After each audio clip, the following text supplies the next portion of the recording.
اس کے علاوہ حضرت جبرائیل کی پرواز کا عالم یہ ہے، یعنی کہ ان کی سپیڈ اتنی زیادہ ہے کہ یہ پلک جھپکتے ہی سدرہ سے زمین پر آ جاتے ہیں اور پلک جھپکتے ہی اس زمین سے واپس سدرہ پر پہنچ جاتے ہیں۔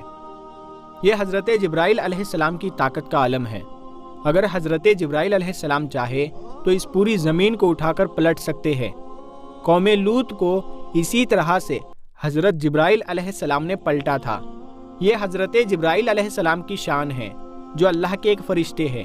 جبرائیل علیہ السلام کے ایک مقتدی بھی ہے جن کا نام اسرائیل علیہ السلام ہے، جن کو ملک الموت بھی کہا جاتا ہے۔ وہ ہر انسان کے گھر میں آتے ہیں اور جس انسان کو یہ ایک بار دکھ جاتے ہیں تو پھر وہ دوبارہ کسی اور انسان کو دیکھ نہیں پاتا ہے، یعنی کہ پھر وہ انسان کسی اور کو دیکھنے سے ہمیشہ ہمیشہ کے لیے محروم رہ جاتا ہے۔ حضرت اسرائیل کی طاقت اتنی زیادہ ہے کہ اگر اسرائیل کسی پر اپنی انگلی رکھ دے تو اس انسان کی موت ہو جاتی ہے، یعنی کہ وہ مر جاتا ہے۔ اب آپ سوچئے کہ جب حضرت اسرائیل کی طاقت یہ ہے تو پھر اللہ کے فرشتے حضرت جبرائیل علیہ السلام کی طاقت کا عالم کیا ہوگا۔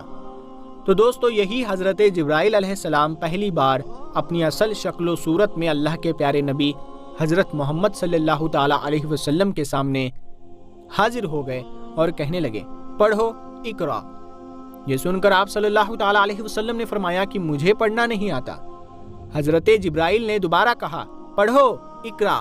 آپ صلی اللہ تعالی علیہ وسلم نے پھر کہا کہ مجھے پڑھنا نہیں آتا۔ حضرت جبرائیل علیہ السلام نے تیسری مرتبہ کہا، پڑھو اقرا، تو آپ نے پھر کہا کہ مجھے پڑھنا نہیں آتا۔ اس کے بعد حضرت جبرائیل علیہ السلام نے اللہ کے پیارے نبی حضرت محمد مصطفیٰ صلی اللہ تعالی علیہ وسلم کو اپنے سینے سے لگایا، اور سینے سے اس طرح سے لگایا کہ حضرت جبرائیل علیہ السلام نے حضور پاک صلی اللہ تعالی علیہ وسلم کی بغل میں اپنے دونوں ہاتھ ڈالے، یعنی کہ اللہ کے نبی کے دونوں ہاتھ باہر کی طرف کر دیے، اور پھر جبرائیل نے پیارے نبی کو اپنے سینے سے لگایا اور پھر زور سے دبا دیا، یعنی کہ بہت زور سے دبا دیا۔ حدیث شریف میں آتا ہے کہ اللہ کے پیارے نبی حضرت محمد صلی اللہ تعالی علیہ وسلم نے فرمایا کہ اس وقت حضرت جبرائیل نے مجھے اتنی زور سے دبایا تھا کہ قریب تھا کہ میری جان نکل جاتی، مگر جبرائیل نے مجھے زور سے دبا کر چھوڑ دیا اور پھر فرمایا کہ پڑھو اپنے رب کے نام کے ساتھ جس نے آپ کو اور تمام دنیا کو پیدا فرمایا ہے، پیدا کیا ہے انسان کو زمین و خون کے جمے ہوئے ایک لوتھڑے سے۔ پڑھو، حال یہ ہے کہ تمہارا رب بڑا ہی رحم کرنے والا ہے۔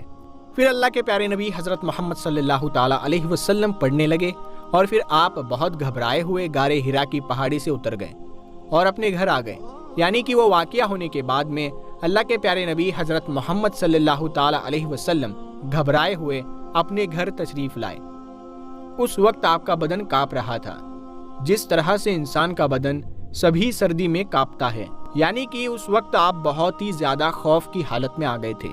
آپ صلی اللہ تعالی علیہ وسلم بہت ہی زیادہ گھبرائے ہوئے اپنے گھر آئے، اور آپ نے اپنی بیوی حضرت خدیجہ رضی اللہ تعالی عنہا سے فرمائے، چادر لاؤ اور مجھ کو چادر اڑا دو۔ حضرت خدیجہ چادر لے کر آئی اور پھر آپ وہ چادر اوڑھ کر سو گئے۔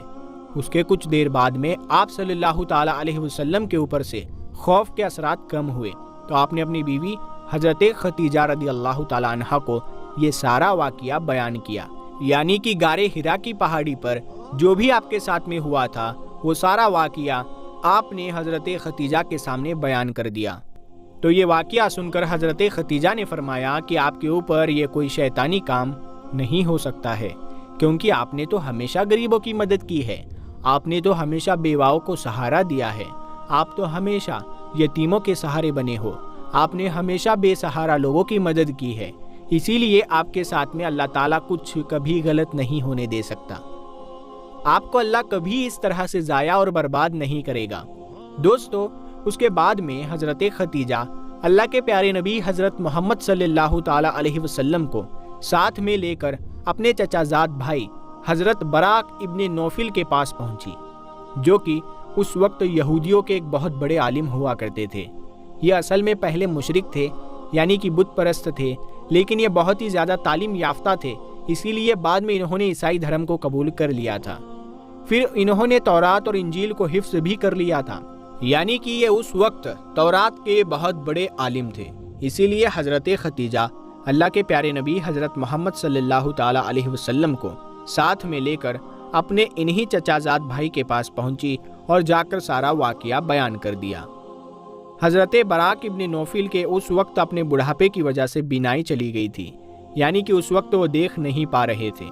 جب انہوں نے اللہ کے نبی حضرت محمد صلی اللہ تعالیٰ علیہ وسلم کی حالت سنی تو پوچھنے لگے کہ آپ کو کیا ہوا؟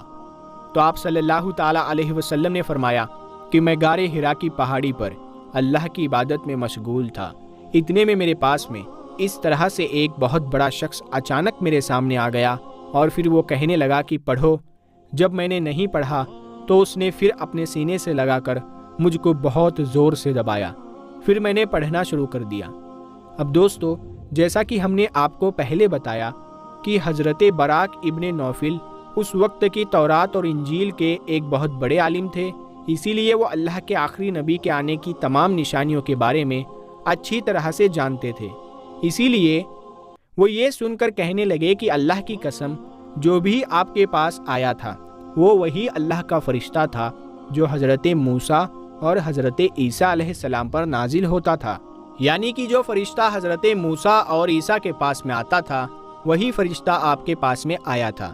اور ان قریب ہے کہ اب آپ کی قوم آپ کو آپ کے علاقے سے، آپ کو اپنے شہر سے باہر نکال دے گی، کیونکہ آج تک جس نے بھی حق کا علم بلند کیا ہے، جتنے بھی آج تک نبی اس دنیا میں آئے ہیں، ان سب کو اسی طرح سے سزا دی گئی ہے، کیونکہ حضرت براق ابن نوفل تورات اور انجیل کے بہت بڑے عالم تھے، اسی لیے وہ اللہ کے آخری نبی کے آنے کی تمام نشانیوں سے اچھی طرح سے واقف تھے، اسی لیے انہوں نے یہ ساری باتیں آپ کو بتا دی۔ اور انہوں نے اس سے پہلے حضرت ختیجہ سے بھی یہ سن چکے تھے کہ وہ پیغمبر حضرت محمد صلی اللہ تعالیٰ علیہ وسلم سے نکاح بھی اسی لیے کیا کہ آپ سچے ہیں، آپ امانت دار ہیں۔ یہ ساری باتیں بتا کر پھر حضرت براق ابن نوفل فرمانے لگے، اگر میں اس وقت تک زندہ رہا تو میں تمہاری ضرور مدد کروں گا۔ اس کے بعد میں یہ سن کر وہیں پر حضرت ختیجہ نے آپ کا پہلا کلمہ پڑھ لیا، یعنی کہ حضرت ختیجہ پہلی عورت تھی جو آپ پر ایمان لے آئی، اور دوسرے یہ حضرت براق ابن نوفل تھے جس نے آپ صلی اللہ تعالیٰ علیہ وسلم کی تصدیق کی، یعنی کہ آپ کے بارے میں بتایا، یعنی کہ دوسرا کلمہ انہوں نے پڑھا۔ آگے کا واقعہ انشاءاللہ بہت ہی جلد اپلوڈ ہوگا، تو اس ویڈیو کو بنانے میں بہت محنت لگی ہے، تو آپ لوگ اس محنت کے لیے ایک لائک ضرور کریں اور اسے اپنے دوستوں میں 12 ربیع الاول سے پہلے شیئر ضرور کریں۔ اگر آپ نے یہاں تک ویڈیو دیکھا ہے تو آپ لوگوں کا بہت بہت شکریہ۔ ہم ملتے ہیں آپ کو ایک نئی ویڈیو کے ساتھ، تب تک کے لیے السلام علیکم۔